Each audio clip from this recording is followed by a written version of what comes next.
Good morning. This is Jen with Two Rivers Books and Weird Sisters Yarn. We've got Zipporah and Farnell from Reading is Resistance with us again this morning. This is our last session for the summer. We've had a blast. We're going to say thank you to everybody.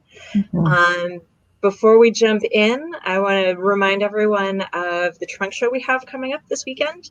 The Dye Project. Sarah Henderson moved to Santa Cruz, but she's coming back up here partnering with us again for a new line of yarns. She's going to do a presentation with us at noon on Saturday. It's going to also be on Crowdcast. And then on Sunday at 4 o'clock, we have a collection of phenomenal food equity activists who are going to be joining us in conversation to talk about their work and the things that they're doing to make sure we're all fed, which is super important. So that's 4 o'clock on Sunday afternoon, again on Crowdcast. So we hope that you'll join us for those. Take it away. All right. Good morning. Thank you. We're happy to be here for our final Saturday coffee conversation. Thursday. Why is it not Saturday though? Oh, I can hardly do this week. It's so bad. You see my eyes? I'm like, today's Thursday.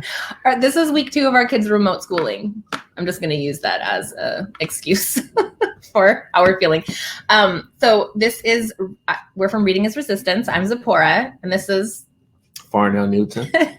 And Reading is Resistance focus is on supporting teachers and parents in curating reading experiences and libraries that see deeper conversations around racial justice and hopefully get us all to be active in the community as well. I think I said that right. Yes. Yes, you did. We're here to talk about fall upcoming. We're here to talk about... We're going to start a podcast. Yes. Reading is Resistance. Reading is Resistance. So definitely follow Zipporah on all the social media platforms and all of that. We will be posting about that soon. I think we're going to do like our intro video maybe this weekend. We'll see. And so we can at least get it out there so people could, bookmark it, follow it on whatever platforms that they use to get podcasts and such. Yeah, start waiting in anticipation. We'll be talking about book picks, remote schooling, social justice topics, our newest great ideas about how to do good stuff in community. And just family, what we're going through. And just us doing this. This is day 9 of it's the wrong day. Kids homeschooling. They're back at school. This is their second week. Mm-hmm. And today I would like to shout out. Today was a hard one. Today's hard. I would like to shout out the teachers, and I would also like to say Miss Alika. I know you're not here probably because you're principaling, but at Kairos PDX, man, big respect. They check in daily with the kids, and do it just like they do when they're at school. When they greet the kids at Kairos, they greet them, big smiles, music playing, dancing, making them feel warm and welcome. And they're definitely doing the same thing over the computer, which is not an easy thing to do because I'm in probably 20 Zoom chats throughout the week, from music to tech to whatever. And they do it. I like to sit in there and listen to her because she's just like grounding them. And it's really both for parents too. Just get through the day together with the kids, teaching them. So Miss Alika, Kairos, amazing. This is actually kind of linked to one of the things I said we were going to talk about hypothetically when I was not thinking it was Saturday, more on top of things earlier in the week, was about ways of sustaining social justice practice in families. But one of the ways is to do it in community. Because like having Miss Alika just even give her talk every morning and knowing her and hearing her and then hearing the teachers and then, connecting with other folks, bookstores that we're working with, musicians that you're working with, people like staying in community and staying in touch and keeping closeness. The key is staying in touch because shout out to Max Smith of Portland. He gave me this amazing compliment the other day. And my response was, hey, I might not can always be out in the streets, and because of my situations with other kids or home or life, but I'm always here to support, always here to connect with people virtually. And, and I definitely do enjoy social distance coffees at Desk Doc Coffee and many other places. So it's still very important to let people know that you're still connected and communicating as such, even if you're not able to be out, or if you have concerns over the pandemic or whatever it is, Yeah. So stay in community doing this together. That's really important. Yeah. Good reminder from Miss Alika and others in our lives. There's a couple of things that I want to talk about book-wise. Oh, you know what? Actually, speaking of community, I just wanted to show, this is like backwards. It's backwards, but we just got some new stickers. Reading is Resistance stickers. Shout out to Pop Wonder Design, JP. He does all of my work for music, bands, and I knew support needed rebranding of the logos and such. And he was amazing. He listens. He's able to make adjustments and so easy and organized and wonderful to work with. So if you ever need any work, I think it's popwonderco.com. He's amazing, period. So got some new stickers. So definitely we're going to be getting those out into the world soon and such. We're trying to figure it out, maybe tying it in with some programs and book bundles and various different things that support is going to be doing. Such. But if you're local in Portland, we might just make it like come by the house and grab them out the Little Free Library. That reminds me, we've been redoing our Little Free Library, and there's actually pieces of it on this table right now. The door of the library. I've seen a trend lately. Yeah, it's right here. It looks crazy, but it's going to be good. Books for youth only, please. So we don't get those random romance novels and such. Which are totally fine. Which are totally fine. But, the other day it was like, I have them in my trunk still. I need to donate them somewhere. It was a bunch of like old mystery books. And one of the cover had like two masked guys with weapons with a kid tied up. And I was just like, what? No, we found a lot of weird. Yes. Cole, if you have books that when you pick them up again, you thought you really liked it and then you realized that it's terrible, this is part of social justice work. Get that book out of here. Take it out of circulation. We do not need that book. And also, if you have books you want to drop off to us that are great for kids and anti-bias and so forth, and just really great books, like reach out to us and we could work out something. I could drop by and pick it up, or you could drop by and drop it off at the house like many other people in the neighborhood do. There's a trend right now. It's called Little Free Diverse Libraries. Oh. And nice. I will put I have to write a couple of blog posts about the last couple of weeks. I just also finished the school term. So I turned in grades this Monday. No wonder I'm so out of it. I turned in grades. Anyway, there's Little Free Diverse Libraries, and their goal is to circulate, obviously, books by Black, Indigenous, and other people of color, people on the gender spectrum, and like just more inclusion all across. So look for that. There's a lot of Instagrammers now doing. What do you have over there in the stack?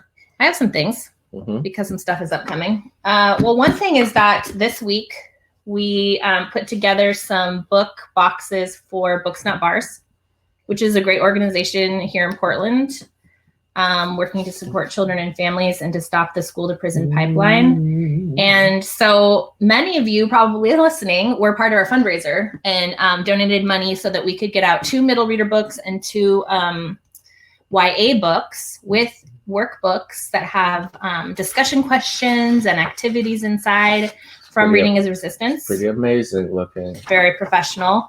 And so each book comes with a little mini workbook inside, extended learning, all sorts of great stuff. And we have 4 boxes of books that we're going to be taking out. So I just wanted to showcase our work on that. Upcoming in fall, we will be producing more workbooks to share.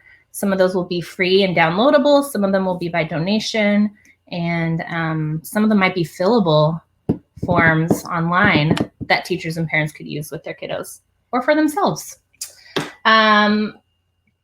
This is just a picture book that I recently acquired called Journey Toward Hope. And this is actually, our daughter Vera, of Vera's Reviews. Vera's Reviews. Mm-hmm. She has an office. I just shared out one of her reviews today or yesterday on beautiful. March, the series, the graphic novel series, and I've been getting a lot of feedback. This book is gorgeous. It is about undocumented, unaccompanied minors crossing the border into the United States. And this is going to be one of Vera's first read-alouds. She's going to do weekly read-alouds. Nice.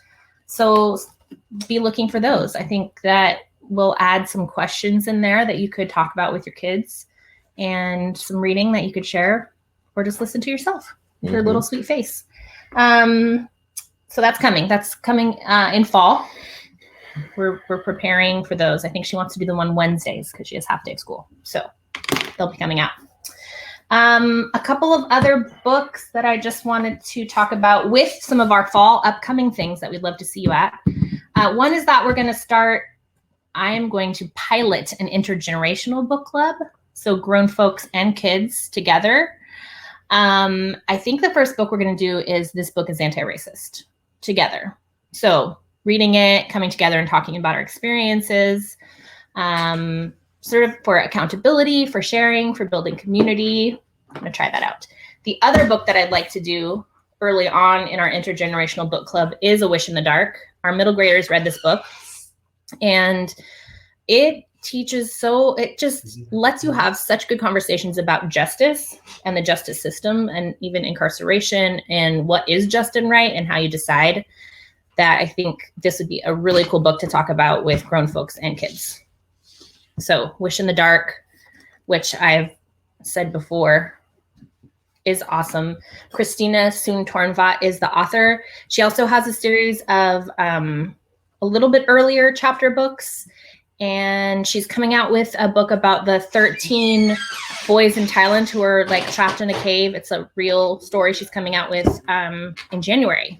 Everything she writes is amazing. I've been listening to podcasts with her. I love her. So that's that book. And then the announcement about an intergenerational book group that's going to be coming up in fall for us to meet parents and kiddos or any adult with their kid friend. That sounded right.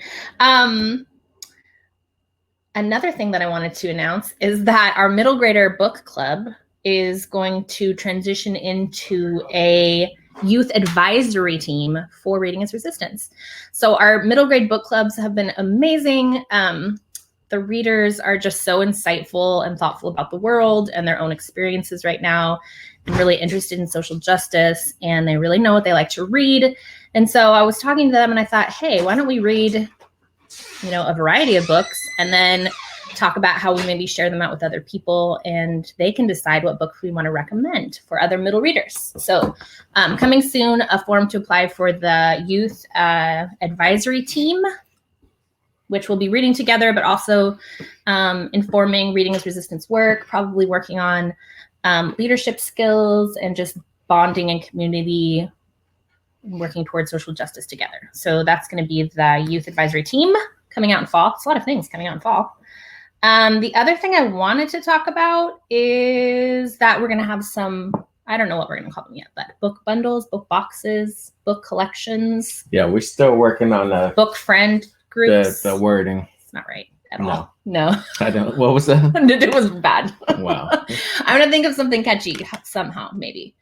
But I'm going to just preview the topics, not the books yet. But we're going to have a supernatural book collection coming out. Might be good for October, or anytime in fall when it's dark and stormy. Mm-hmm. So supernatural, that's going to include stories about witches, vampires, werewolves, all from Black, Indigenous, and other people of color. And there's some really good. Lobizona is going to be on there, which was one of our August picks. But that'll be a choice. And then Cemetery Boys, which is coming out. There's just like a ton of awesome books. Cemetery Boy. Is that the Witch It's new. Boy? No, that's for our middle. We'll have Witch Boy on the list for our middle readers.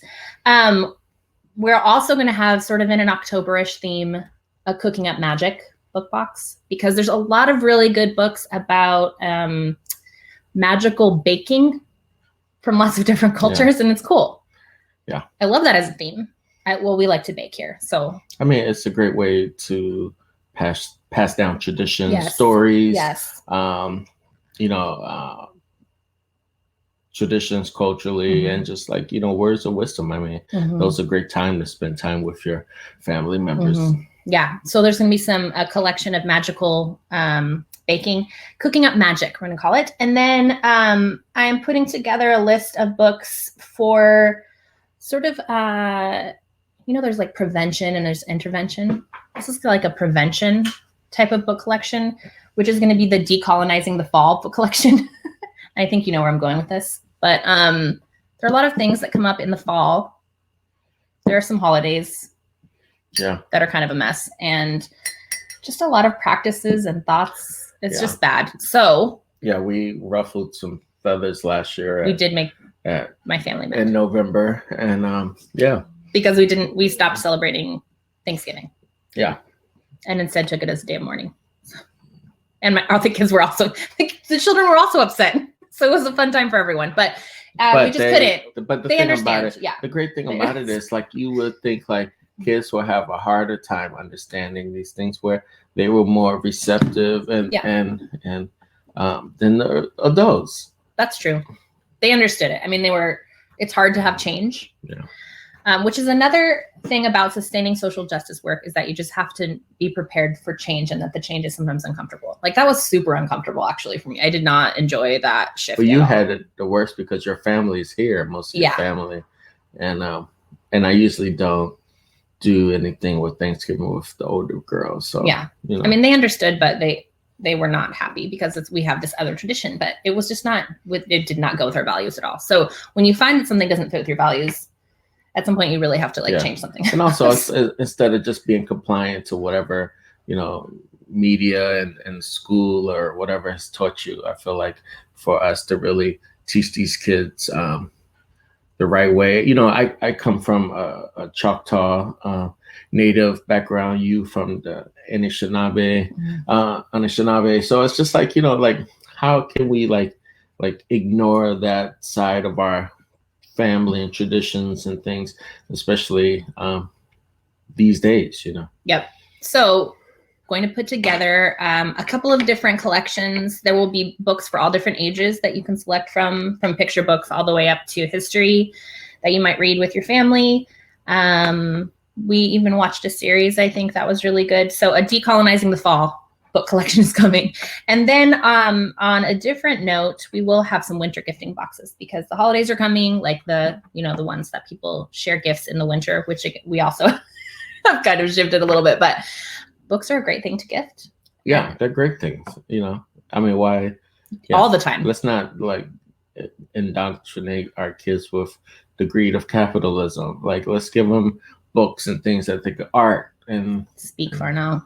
And such, I'm just saying, it's kind of ridiculous. Yeah. I don't even want to go too deep. Okay. Speaking of books that are good, I mean, our podcast will definitely, but we'll talk about our learning too. It's not like all of a sudden we've rejected the capitalist system or completely outside of it or something. That's totally not what's happening, but we recognize it and we're trying to grapple with what that means for our family and ourselves. That's we'll talk about that on the podcast too. Well, also, I mean, we have to, build traditions and for our own family, because, we all come from these very different, diverse backgrounds, and me having, European, Western Africa, Bioko Island, Choctaw, you finding out more about your native indigenous side and such. And it's just like, we want to make sure that we build traditions that our kids can be proud of, and not just like, this is why, it's just like, instead of tying on to traditions that really has nothing to do with them and might not be grounded in very good things, it's like we want them to be grounded in something that gives them a good foundation for their generation, and also for our great grandkids and so forth in the future. Well, and I think that again, the way being in community, back to that of how to sustain social justice in your family and yourself, being in community, doing that. I know that every time that I talk to my groups of students who are in college about, the complexity of my own identity and me finding out about it and having all sorts of feelings about it, that they're also able to talk about that. I mean, many people have, we all have complex identities that we need to talk about that impact us. The more we open up that conversation, the more that we can be together on a learning journey forward. Speaking of identities, this book, The Brave, is new within the last month or so. And it is about, this is a book, I posted about this on Instagram, but this is a book I wish that I would have read when I was younger. I couldn't have because it wasn't written yet. But it is about, speaking of identity, a young boy, like a middle school boy who is Ojibwe, and he ends up spending some time with his father and learning those traditions, not from the very start, but when he's a middle school age. He also has OCD, which I also have. And so I'm like, all the identities that never got talked about in one book. It's amazing. So this is getting a lot of acclaim. James Bird is the author of this book, and it's super good. Another one that I think would be cool to read anytime. This is a time travel graphic novel. This is a book about a character who is in, it's called Displacement, and it's by Kiki Hughes. It just came out, and it is about a young person who's in San Francisco and then ends up time traveling back and ends up in a Japanese internment, which is something that her family experienced, and super interesting. Great graphics, really like clean, and it starts historically, basically today, and then goes into the past. And I think that's super timely for right now for us to be remembering the ways that people have been displaced. Yeah. One other that would be good for back to school, this is a YA. Don't Ask Me Where I'm From. This is a debut novel by this author. But where are you really from? Yeah, exactly. Which there's a great children's book too that's called Ask Me Where I'm From. Don't Ask Me Where I'm From. Oh my gosh, why can I not remember the title of it? But it's also Saturday. Where Are You From? Right Where Are You From is what the children's book is called. But anyway, this book is called Don't Ask Me Where I'm From. And it is about a Latinx teenager who goes to a primarily white school and is like dealing with what that's like. No, but where are your people from? Yeah, but where are you actually? I'm from North Portland. No, but where are you from? So there's also, so this would be a good book around identity in school, and maybe just approaching school and our friends more thoughtfully when we're trying to figure out. Yeah, it is. Cover artists, I love you all. Yeah, definitely. They don't mention it right there, but definitely. Sometimes they don't say the name. I always try to follow, when I love a cover, this is just a pro tip. I track down the artist and then I try to follow them too, because I feel like those people don't, sometimes, some are very famous, like Vashti Harrison or something. Yeah, some are, but it's also good to give them shout out and love as well. It's like one of the books I stumbled onto an artist on Instagram because half of my friends are like visual artists now in the last year or so, and I stumbled onto the illustrator to one of the kids' books. Yeah, and I loved it.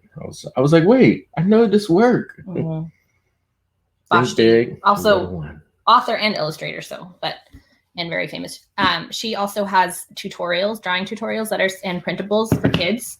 So if you're having your last few weeks of summer and need an activity, Vashti Harrison's website has, her stuff is really beautiful. So there's a reason she's super famous, but has tutorials of how to draw little people, and the topics are also good, right? She has like, look at this, think, dream big, little one. Love it. I think that's all I have for what's coming up. We have the book, which is a lot. It's so many things. So for me, school starts at the end of September. So I have but then fall is September. So I gotta go. I have work to do. Wait, are you going to take a little time off? What does that mean? Like this week, I have these recording sessions these next couple of weekends. So are you going to just like relax? What is relax? I don't know. I'm not very good at relaxing. You're not. No. I have to I'm like, it's okay. It's okay to sit down for a little bit. If you're not going I usually just crash. That's how I relax. Is that I just like fall asleep. Emoji Blitz. You're revealing all my secrets. Jen, now everyone knows too much about me. It took me too long to turn my video back on. Save me. Helps at all. I relax the way you do. Oh. All right. Yeah. Thank you, everybody. Thank you both, Zipporah and Farnell. This has been fantastic. I've enjoyed these conversations, every one of them. Same. And we'll be back with Two Rivers in some way. So look for us.